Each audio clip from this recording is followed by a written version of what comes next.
Self-care. Self-care. Does everybody know what self-care is? No. What is self-care? Because I always thought that self-care was just making sure that you don't have a BO body odor, or making sure that your breath smells good. What is self-care? That's not it. That's not it. Actually, it's important though. It is. Self-care is more of making sure that you have balance in your life. So taking the time out for yourself. So if you're a mom, like I know, like for a lot of times women, we wear so many hats, right? Some of us are wives, we are mothers, so we are doctors, we are nurses. Meaning that if a child get a boo boo, you gotta fix it. Then you have a career, so you may be a teacher or a social worker, or then you have a job. So you're carrying all these hats, and then you add in that ministry if you're into church. So you may be a deaconess, or you may be a minister. So you need to balance church life with family life, with work. Sometimes in the midst of that, you forget about you. And so self-care is saying, I matter, I have a voice, and I have to take care of me in order to be able to take care of you. Yeah. And so it's very important for self-care. And self-care can be multifaceted. It can be working out in the gym. If that's your thing, is working out, then you taking that 30 minutes a day or 45 minutes 3 days a week and just getting away. For some people, self-care for them is church. It's going to church. They might not serve on any ministry. They may not be a part. They just go to church. That hour and a half of Sunday is their time with just them and God. 3 hours. And then 3.5, and they linger afterwards. Oh. Yeah, they have the lingering spirit in my church. They linger. They just linger. They linger. They're like shutting off lights to make people leave. Picking up the chairs. But that may be their self-care. So my question, is what is your form, or do you have a form of self-care? Yeah, so as a teacher, I find myself, that's one of my biggest fears is experiencing burnout. And even though I've only been teaching for 3 years now, there are times where I'm exhausted. Matter of fact, every day I come home, I'm absolutely exhausted. So what I've started doing is this year really, because last year I was doing it, but this year I've really got into working out. And I was doing some research on it when I was in college, and what I learned is, exercising releases endorphins, which are the happy feelings that we get after leaving the gym or something like that. And so I don't like to exercise as far as running and walking and stuff like that. I love to dance. So I go to a go-go fitness class every day, and I just bring my clothes with me. I meal prep on Sundays, so I have food. I don't have to stop anywhere. I bring all of my belongings with me to work on that day, and I bring my clothes there. I change my clothes at work, and I go straight to exercise. And that has just brought me so much joy. Throughout the day, I'm looking forward to going to work out, because it's really not even working out to me. It's my way of having fun. I've always danced. So that's really big for me. Also, that's during the week. Also, on the weekends, really, sometimes I like to just sit around, but I find myself having a hard time just being able to sit at home. So doing fun things like going to the mall or going to the movies, or if it's just hanging out with my family, my parents, those are really good ways for me to be able to just kind of de-stress and to prepare for the next week. Because what I've learned is that if I spend my whole weekend going, which I'm still doing, I'm trying to get in the habit of relaxing some days on the weekends. But if I find myself going, if I have a really busy week and then a really busy weekend, I am not prepared for the week. I am stressed out, I'm irritable, and it's just not a good situation. So I really prioritize making sure that my weekends and the time that I get off work are used productively. Okay. I would have to say that as a mom, student, now first lady, supervisor, and the list goes on and on, self-care can sometimes get difficult. But I have learned my triggers for burnout. I know recently, this year, as a matter of fact, I would just kept hearing in my spirit, you need to take off. You just need to take off. You just need to take off. Until I got really, really sick, and I was out for 3 consecutive days and still had to get up and go because I didn't plan for the off. So I needed to go back, etc. So I know what it feels like to not do self-care. So in consciously doing self-care, for example, just last weekend, y'all, I called my mother on Thursday. I'm I don't know what you got going on, but it's 2 children in my house that can't be here Mm. this weekend. They just can't be. They're great people, and I think they'll do better at your house. People, So great people. thank God for Big Sheila, because she stepped in and she came and got the kids. I didn't even have to rush home. I just kind of decompressed at work, just in my office. Nobody was there, and she picked the children up. My oldest daughter, Maya, great job. She had the kids on Saturday, and they came back to me Sunday evening. My mother even cooked me a meal. So all I had to do was pick them up, eat, and then go home and relax. So knowing when to ask for help is sometimes self-care. And I have a hard time saying, hey, do you mind? Do you mind? So I when someone asks me for help, I'm almost excited that they ask, especially when I know this is something that they really need. They're not just being ridiculous, because I know how hard that is. Like even Trinice today, you said, can you come give me a ride? That's not the easiest thing, because somebody could be petty, a petty Betty. So when you reached out and said, can you pick me up and will you take me home? I'm like, sure, with an exclamation point under my text, so you know that I really mean it's no big deal. That's her way of self-care, because if you had to pay for an Uber or get somebody to come out, that could be a stressful situation. And it's funny because, so viewers, what you cannot see is that my foot is in a cast. And so it has been the most humbling 2 weeks. I'm now going to my 3rd week of my life. I am not a person that likes to ask for help. I am not a person that likes to depend on anybody for anything. And what I have learned, and God has a way of reminding you that He is God, right?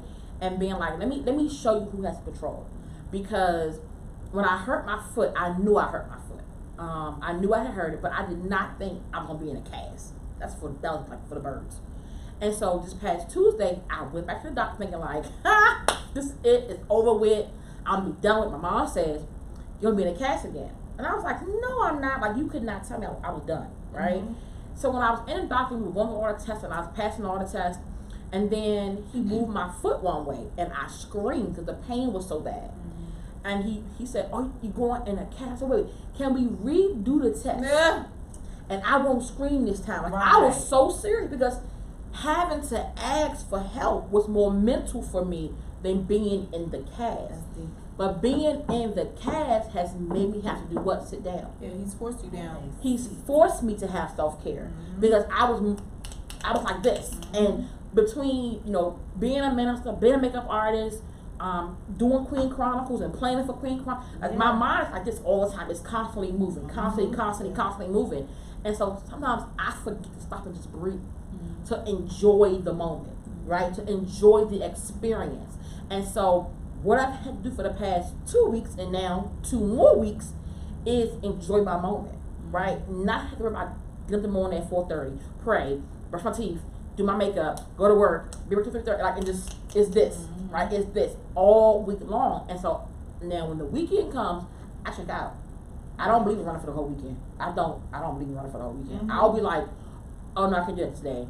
Or I'm at home already. Like we gonna go to see a Medea movie one day, but I had gotten home and I had undone my face. I said, yes, the face is already undone. I cannot go. It's just because I understand that. But when I run all weekend, when Monday come, I'll be like, why am I so tired? Yeah. Like I wasn't off for 2 days. And I don't count Sunday being off. I'm at church all day. So I don't count that being off. Yeah, Sunday is an all day thing. Yeah, but you gotta give your sister or your fellow queen, your friends, a chance to take care of themselves. Like sometimes we know that this particular person is extremely busy, has a lot going on in their life, and if they say no, give them permission to say no. And even if people don't offer you permission to say no, taking care of yourself is really learning that very short word and very impactful, extremely powerful. Let us all say it together. 1, 2, 3. No. Like it's easier as you practice it, but because we as women want to support everybody and want everybody to be okay, we want to facilitate everybody's happiness. Sometimes we block even God being able to do His thing on behalf of that person because we just step right in. Yeah. Yeah, I've also learned, like, with self-care, like, having that quiet time with God. Yeah, I just feel like that is the greatest form of self-care. Like, I mean, working out and doing your favorite thing, but it's like you have to get that, you have to be refueled You know what I'm saying? That's what self-care is really about, isn't it? You know, like refueling yourself for whatever you have to do next. And it's like, I've learned, like, I try to do my devotions at least 3 or 4 times a week, but like I've learned that like when I don't do my devotions, you know, something will happen where it's like in my head I'm like, you did not do your devotion. And I feel like it's God's way of saying like, you need to spend some time with me. You know, like I could have prepared you for this, but you know, didn't spend time with me. Like, so I think that's another thing, because like I'm really big on like, okay, I gotta lose this weight, I gotta, the physical aspect of like who I'm becoming, but it's like, who am I becoming spiritually? You know what I'm saying? And so it's like self-care is really, really like, it's gone past for me like going to do my favorite thing or hanging out with my friends, but it's like, okay, spiritually, Lord, like what do I need to work on like this week? Like, and really seeing how refreshed I feel after. Like when I leave my little office area, like I feel refreshed. I feel like I'm prepared. You know what I'm saying? I feel refueled. You know, and I just encourage all of the queens that are watching. Like, it's so important to do your devotions, and like I tried, like, and just try to find the time, a good time to do it, because like I try to do it in the morning times, like when I first started teaching. And I learned that's just not for me. Like I'm not even gonna lie. I'd be sitting in the bed with my Bible at 4 o'clock in the morning, and then at 4:05 I would and then I would miss my alarm. You know what I'm saying? So it's like, so God. So I remember one time I went to Sunday school, and the teacher was like, "You just gotta find a time that works for you."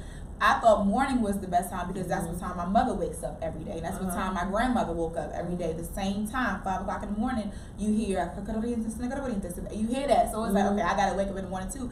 And it's like that's their relationship, that's their story. You can figure out when is a good time for you. So the best time for me is in the evenings, in the afternoons, when as soon as I get off work. You know, like, and one time I said, okay, I'm gonna do it at night, like right before I go to sleep. That didn't work either because I was sleepy. So so I said, okay, I'm telling you. But when I'm praying and I'm like, Lord God, you know, like, so for real. Finish that prayer. Did I finish that prayer? Okay, wait. Sidebar. Isn't that like the best sleep? Like when after you do your devotion, when you go to sleep. Say a good little prayer. When I tell you that be the best sleep, I be having the best dreams. I be like, man, I gotta do my devotions every time right before I go to sleep. But yeah, so please spend that time with God. Like it's the best form of self-care you could get. I think on the topic of devotion, I know this is a little off topic from self-care, is I think you said it, is not trying to make your devotional time like everybody else's.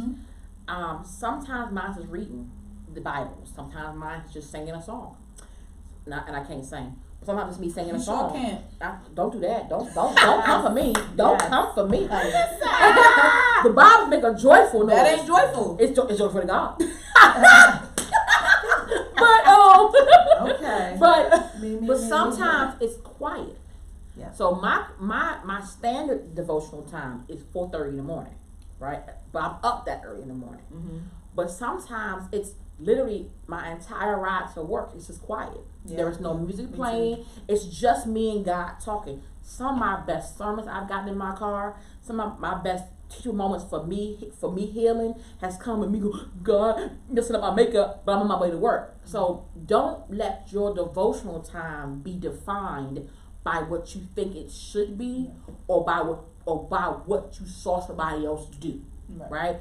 Be free enough and let your relationship with God be free enough that it allows you the opportunity to allow God to move however He wants to move for you. Because it may not look like your mom or your dad or your grandmother. It may just be your relationship with Him. So that's a very key. That's very, very key. It's so essential. And like, find a really good book too, because one thing that I do in my devotion sometimes is I read spiritual books like Tony Evans, who's like my favorite author in the whole entire world. Like, there's Not me. You too. Yes, you too. So. Yes. Bless your heart. You are award winning. Yes, exactly.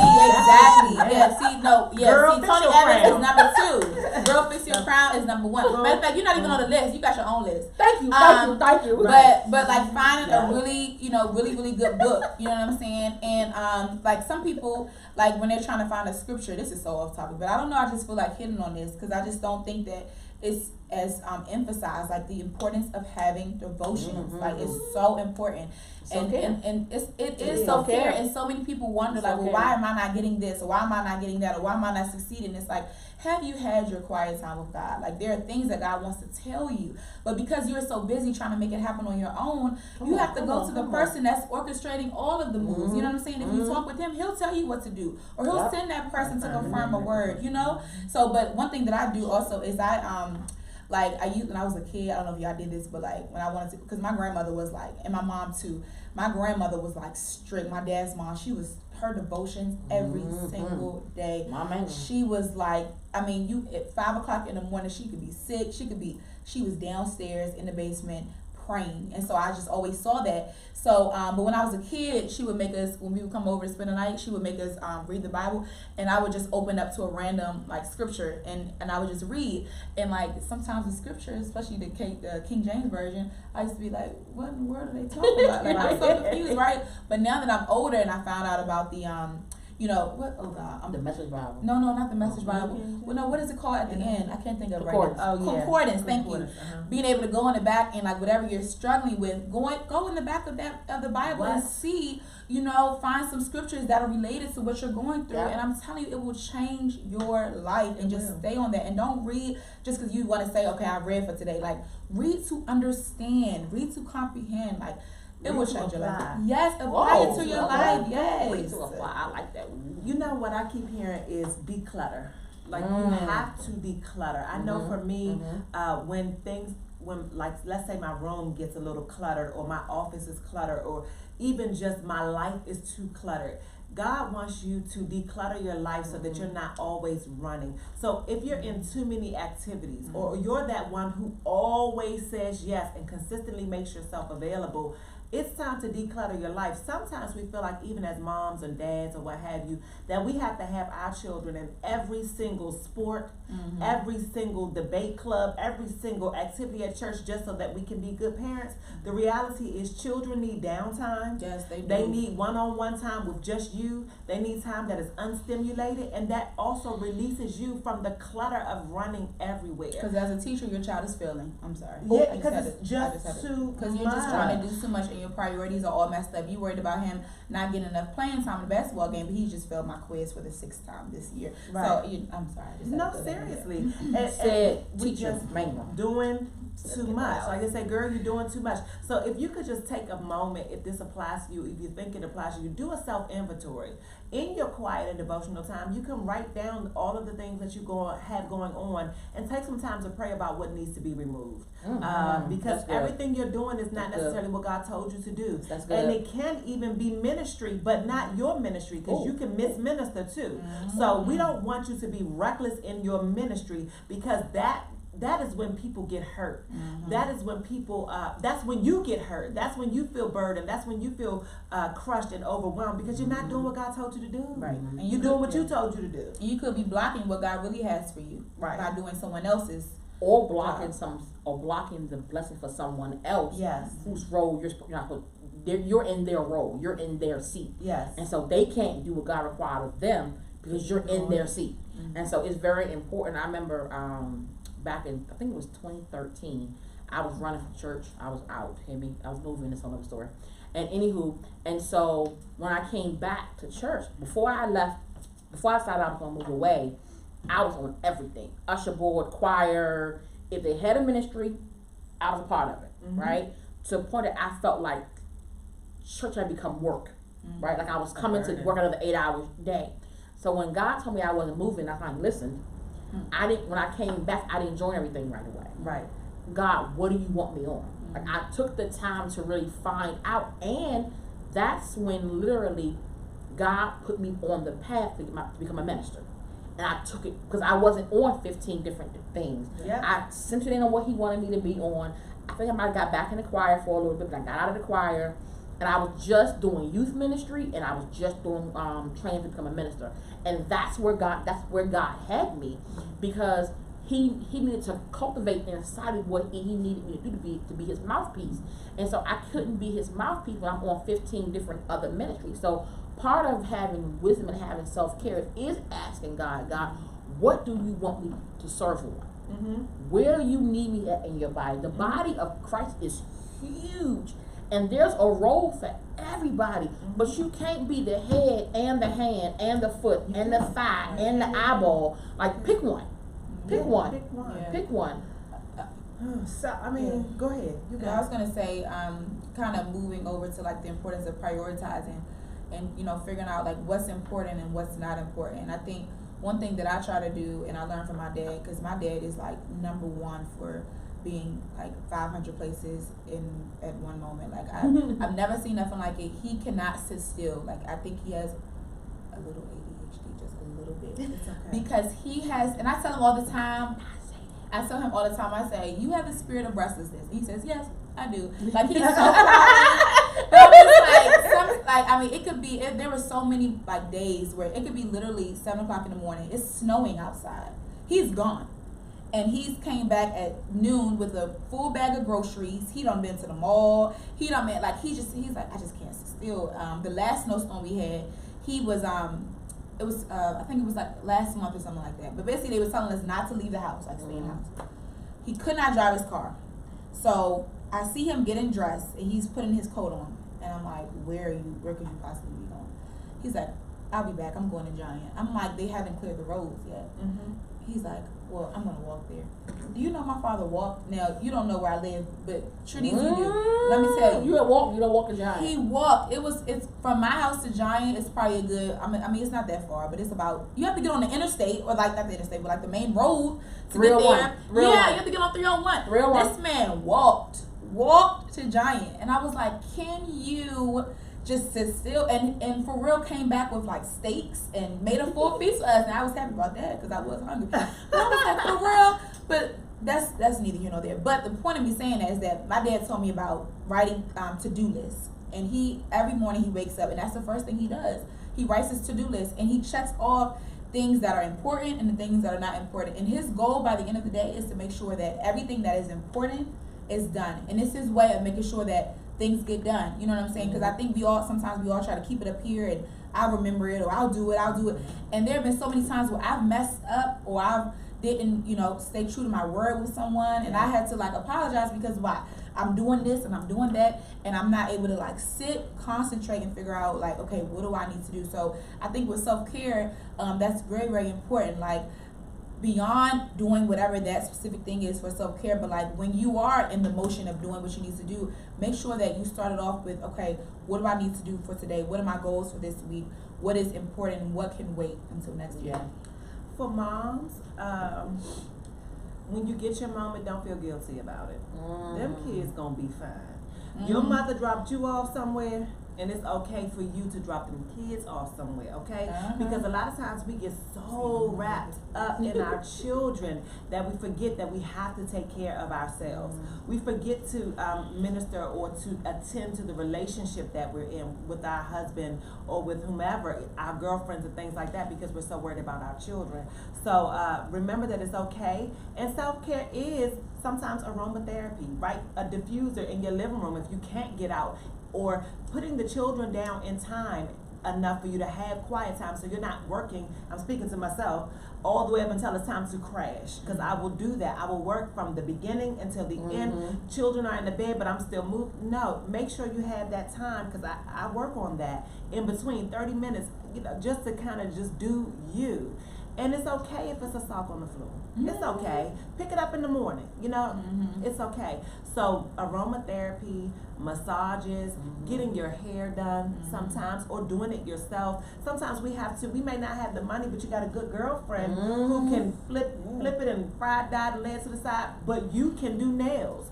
Or, you know what I'm saying? We've done things, my girlfriend and I have done what we call a stuff swap. Like, maybe we can't all shop right now, but you're tired of this, you're not wearing it anymore, but there's nothing wrong with it. Or you may have some beautiful things for your home. We lay them all out and we share with each other, and everybody walks away with all this new stuff. And, you've decluttered some things that you didn't want. So, it's things like that. Or it could be taking a walk in the park. When I say I love that. Sitting in your car with nothing on.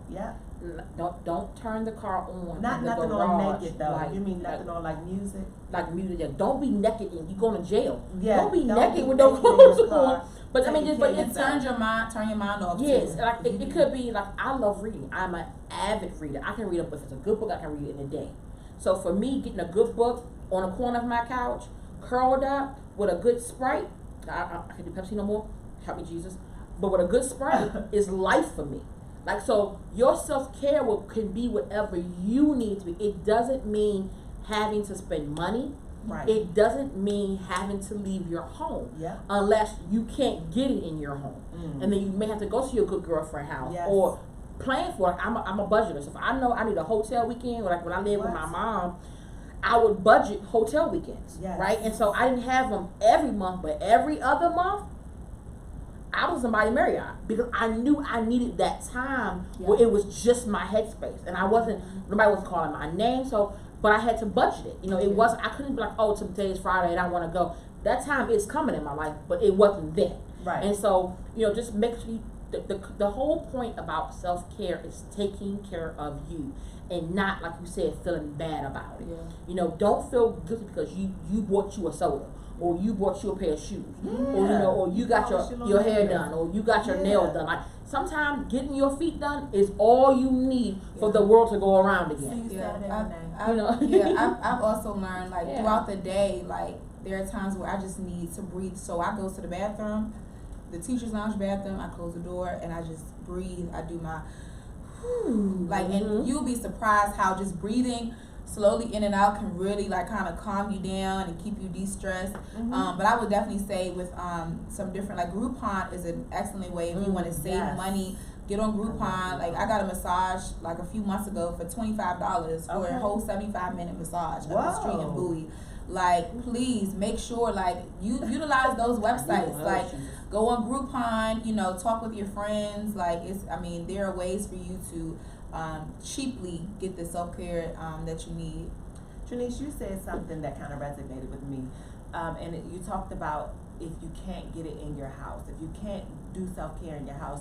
And I think that, folks, if you can't have a moment in your house, you have to assess the why. Because the reality is when you leave, you gotta come back. So whatever that thing is that has caused you not to have a corner, sometimes it's literally just a corner that you have, because everybody don't have these big old houses where everybody has their own space.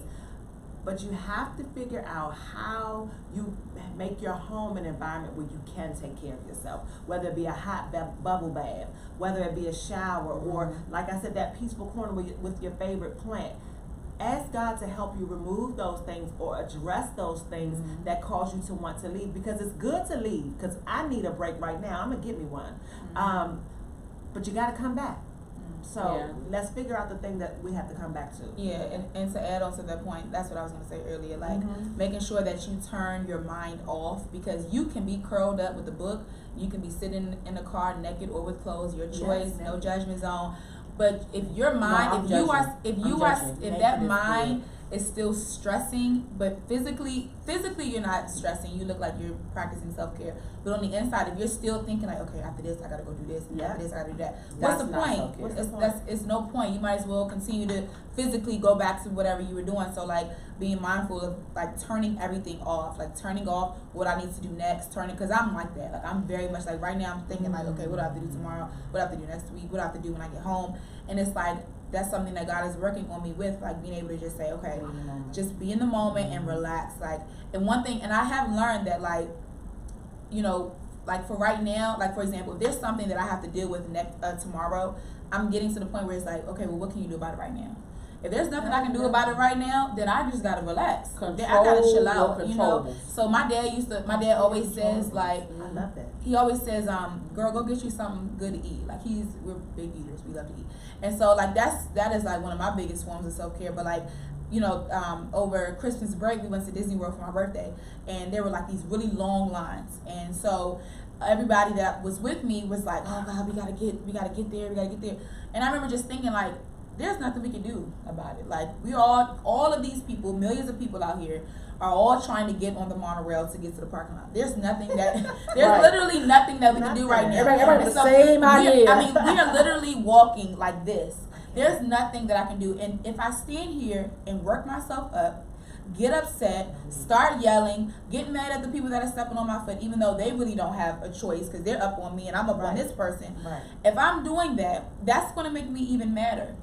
What can I do right now? Just relax. There's nothing that I can do about it right at this moment. So like that's what I'm learning. Like if I am home from work and there's an issue at work that I can only deal with tomorrow, I'm not focused on it tonight. Tonight, I'm gonna get something good to eat and I'm gonna watch my favorite show and I'm gonna go to sleep. Like living in the moment is so important. Yeah. You said something else, and you said turn off. And sometimes we gotta turn this off. Like we gotta turn social media off. We have to literally turn the phone off. My husband sometimes like, Tosh, I can't believe you do that. I have do not disturb on my phone. 9 p.m. And it goes off. There are certain people who I have who can break through that, and it takes a couple of calls for them to do so.